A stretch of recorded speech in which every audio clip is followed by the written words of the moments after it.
Welcome back to the Eternal Vast. Tonight we need to speak softly because we are entering a fragile space. We are entering the room of the brokenhearted. There is a specific kind of pain that only truly wakes up when the sun goes down. During the day, you can distract yourself. You can work, you can talk, you can keep moving so you don't have to feel. But when the lights go out and the house is quiet, the armor you wear all day falls apart. Suddenly, you are left alone with the grief, the disappointment, or the heartbreak that is living inside your chest. If you are lying here tonight feeling like you are shattered into pieces, I want you to know that you are safe here. You do not have to pretend to be whole. You do not have to force a smile for God. The scripture says in Psalm 34, "The Lord is close to the brokenhearted and saves those who are crushed in spirit." Notice that it says He is close. He does not stand at a distance judging your tears. He draws near. The cracks in your heart are actually the places where His light can enter most deeply. Tonight we are not going to try to fix you in a hurry. We are simply going to bring your broken pieces to the divine potter, the one who knows exactly how to put you back together. We are going to let Him bind up your wounds gently and slowly so you can finally rest. Emotional pain often hides in physical places. When our heart hurts, our body tightens to protect it. Let's gently try to release that protective grip. Bring your attention to your throat. Often when we are holding back tears or holding back words, we develop a lump in our throat. It feels tight and constricted. I want you to swallow gently. And as you exhale, imagine that lump dissolving. Imagine a warm, soothing oil flowing down your throat, relaxing the vocal cords, relaxing the neck. You don't have to hold it in anymore. If a tear needs to fall, let it fall. Tears are a form of prayer. They are liquid words that God understands. Now move your attention to your chest, the space around your physical heart. For many of you, this area feels heavy, like there is a stone resting on your ribcage. Breathe into that heaviness. Inhale slowly for 4 seconds. 1, 2, 3, 4.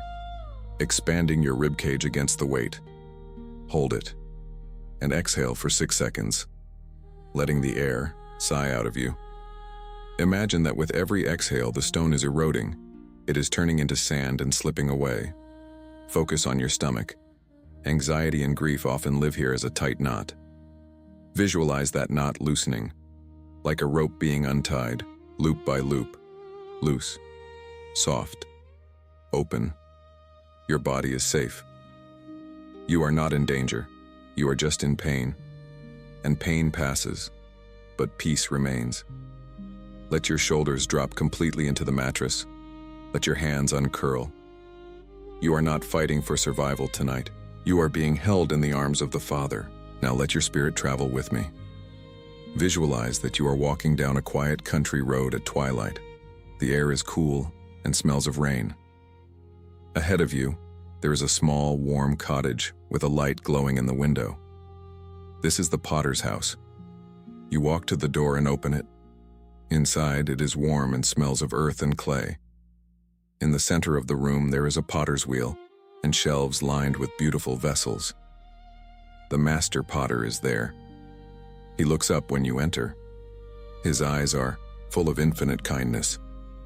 He knows why you are here. In your hands, you are carrying a box. Inside this box are the pieces of your heart. Maybe it feels like a vase that was knocked over and shattered. Maybe the pieces are small and sharp.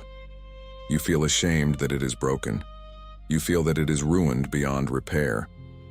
But the potter beckons you to the table. He gently takes the box from you.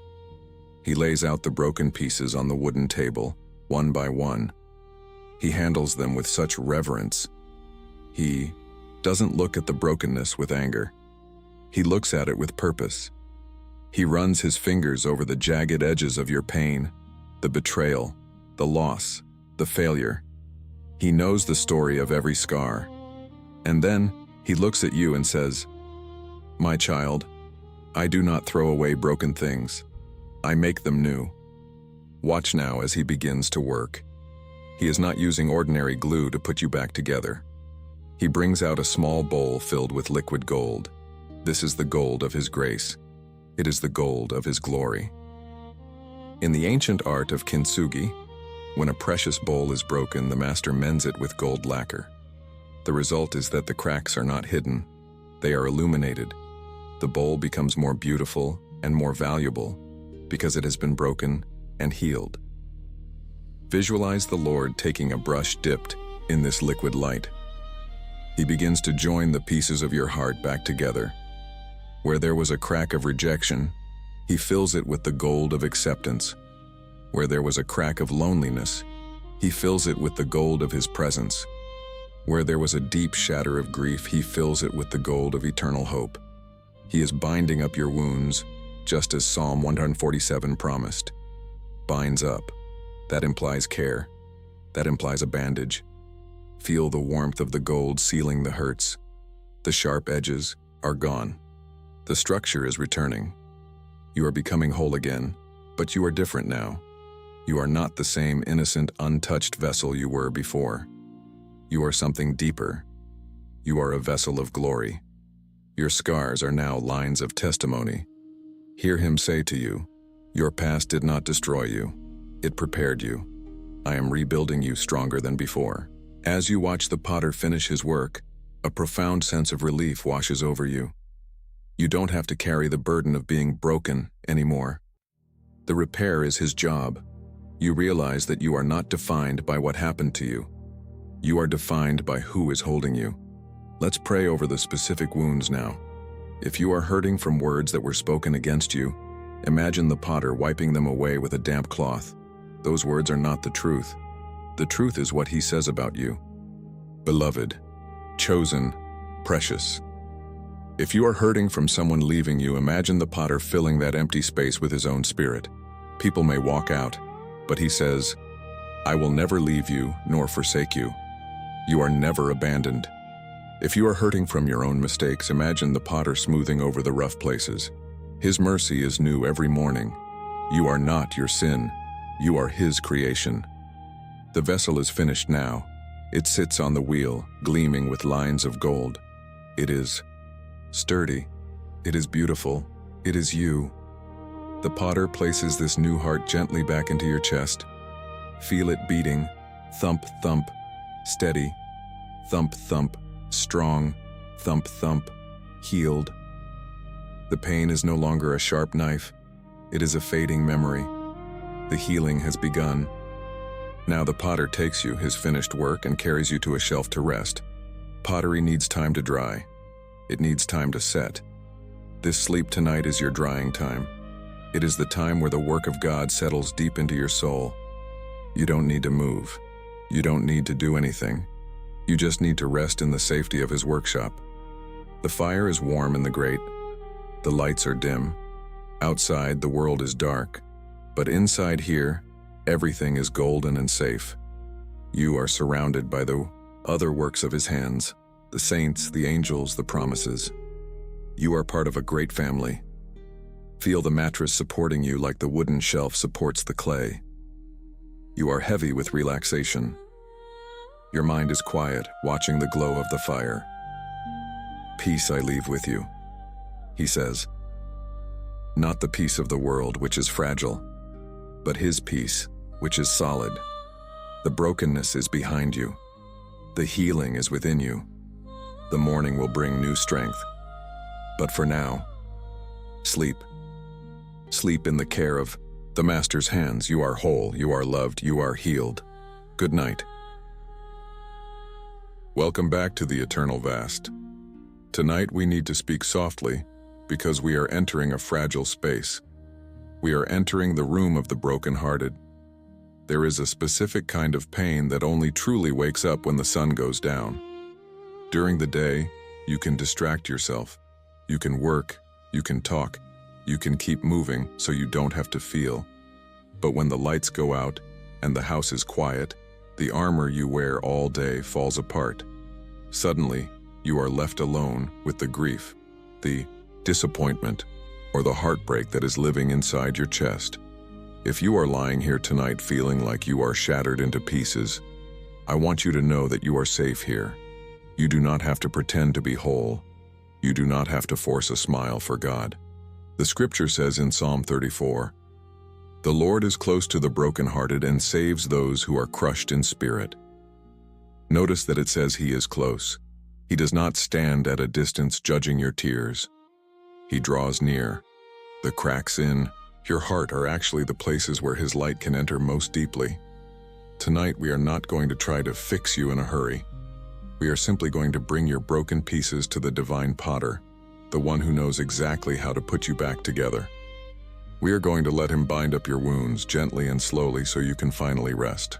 Emotional pain often hides in physical places. When our heart hurts, our body tightens to protect it. Let's gently try to release that protective grip. Bring your attention to your throat. Often when we are holding back tears or holding back words, we develop a lump in our throat. It feels tight and constricted. I want you to swallow gently, and as you exhale, imagine that lump dissolving. Imagine a warm, soothing oil flowing down your throat, relaxing the vocal cords, relaxing the neck. You don't have to hold it in anymore. If a tear needs to fall, let it fall. Tears are a form of prayer. They are liquid words that God understands. Now move your attention to your chest, the space around your physical heart. For many of you, this area feels heavy, like there is a stone resting on your ribcage. Breathe into that heaviness. Inhale slowly for 4 seconds. 1, 2, 3, 4. Expanding your ribcage against the weight. Hold it. And exhale for 6 seconds, letting the air sigh out of you. Imagine that with every exhale, the stone is eroding. It is turning into sand and slipping away. Focus on your stomach. Anxiety and grief often live here as a tight knot. Visualize that knot loosening, like a rope being untied, loop by loop. Loose, soft, open. Your body is safe. You are not in danger. You are just in pain. And pain passes, but peace remains. Let your shoulders drop completely into the mattress. Let your hands uncurl. You are not fighting for survival tonight. You are being held in the arms of the Father. Now let your spirit travel with me. Visualize that you are walking down a quiet country road at twilight. The air is cool and smells of rain. Ahead of you, there is a small, warm cottage with a light glowing in the window. This is the potter's house. You walk to the door and open it. Inside, it is warm and smells of earth and clay. In the center of the room, there is a potter's wheel and shelves lined with beautiful vessels. The master potter is there. He looks up when you enter. His eyes are full of infinite kindness. He knows why you are here. In your hands, you are carrying a box. Inside this box are the pieces of your heart. Maybe it feels like a vase that was knocked over and shattered. Maybe the pieces are small and sharp. You feel ashamed that it is broken. You feel that it is ruined beyond repair. But the potter beckons you to the table. He gently takes the box from you. He lays out the broken pieces on the wooden table, one by one. He handles them with such reverence. He doesn't look at the brokenness with anger. He looks at it with purpose. He runs his fingers over the jagged edges of your pain, the betrayal, the loss, the failure. He knows the story of every scar. And then he looks at you and says, "My child, I do not throw away broken things. I make them new." Watch now as he begins to work. He is not using ordinary glue to put you back together. He brings out a small bowl filled with liquid gold. This is the gold of his grace. It is the gold of his glory. In the ancient art of Kintsugi, when a precious bowl is broken, the master mends it with gold lacquer. The result is that the cracks are not hidden. They are illuminated. The bowl becomes more beautiful and more valuable because it has been broken and healed. Visualize the Lord taking a brush dipped in this liquid light. He begins to join the pieces of your heart back together. Where there was a crack of rejection, he fills it with the gold of acceptance. Where there was a crack of loneliness, He fills it with the gold of his presence. Where there was a deep shatter of grief, he fills it with the gold of eternal hope. He is binding up your wounds, just as Psalm 147 promised. Binds up. That implies care. That implies a bandage. Feel the warmth of the gold sealing the hurts. The sharp edges are gone. The structure is returning. You are becoming whole again, but you are different now. You are not the same innocent, untouched vessel you were before. You are something deeper. You are a vessel of glory. Your scars are now lines of testimony. Hear him say to you, your past did not destroy you. It prepared you. I am rebuilding you stronger than before. As you watch the potter finish his work, a profound sense of relief washes over you. You don't have to carry the burden of being broken anymore. The repair is his job. You realize that you are not defined by what happened to you. You are defined by who is holding you. Let's pray over the specific wounds now. If you are hurting from words that were spoken against you, imagine the potter wiping them away with a damp cloth. Those words are not the truth. The truth is what he says about you. Beloved, chosen, precious. If you are hurting from someone leaving you, imagine the potter filling that empty space with his own spirit. People may walk out, but he says, I will never leave you nor forsake you. You are never abandoned. If you are hurting from your own mistakes, imagine the potter smoothing over the rough places. His mercy is new every morning. You are not your sin. You are his creation. The vessel is finished now. It sits on the wheel, gleaming with lines of gold. It is sturdy. It is beautiful. It is you. The potter places this new heart gently back into your chest. Feel it beating. Thump, thump. Steady. Thump, thump. Strong. Thump, thump. Healed. The pain is no longer a sharp knife. It is a fading memory. The healing has begun. Now the potter takes you, his finished work, and carries you to a shelf to rest. Pottery needs time to dry. It needs time to set. This sleep tonight is your drying time. It is the time where the work of God settles deep into your soul. You don't need to move. You don't need to do anything. You just need to rest in the safety of his workshop. The fire is warm in the grate. The lights are dim. Outside, the world is dark. But inside here, everything is golden and safe. You are surrounded by the other works of his hands, the saints, the angels, the promises. You are part of a great family. Feel the mattress supporting you like the wooden shelf supports the clay. You are heavy with relaxation. Your mind is quiet, watching the glow of the fire. Peace I leave with you, he says. Not the peace of the world, which is fragile, but his peace, which is solid. The brokenness is behind you. The healing is within you. The morning will bring new strength. But for now, sleep. Sleep in the care of the Master's hands. You are whole, you are loved, you are healed. Good night.